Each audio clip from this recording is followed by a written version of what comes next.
So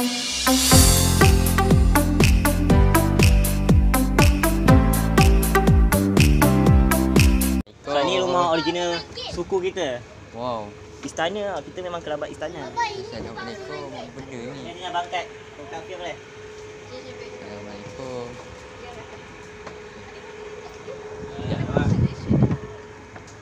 Okey dah, cepat. Kom.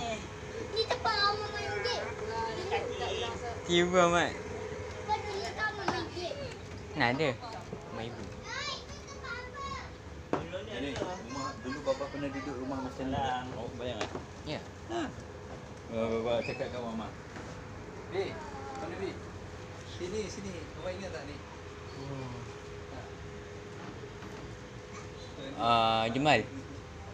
Jemal.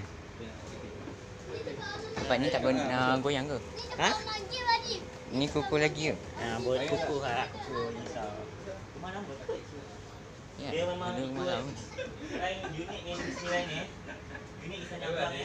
Malam.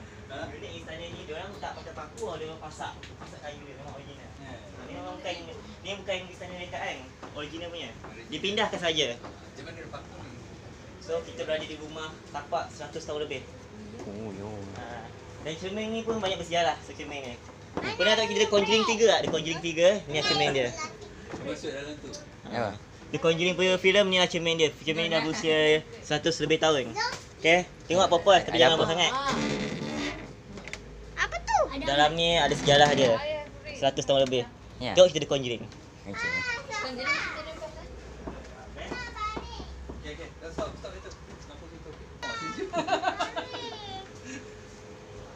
Ini style rumah. Style rumah. Curi rumah ni. Tanya bapak boleh Secret. Berbaring ke? So kalau baling anda akan rasa macam hidup dalam 100 tahun lepas. Bangun-bangun dah masuk universe lain. Malam tadi dah tengok cerita Netflix Indonesia kan?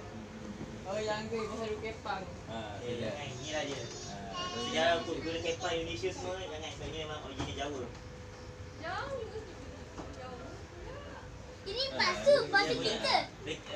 Style.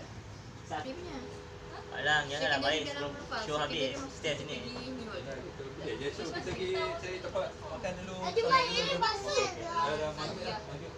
Ajumma ini palsu. Nanti try minta. Ke? Tangga. Rumah anak. Oh, saya dah lama.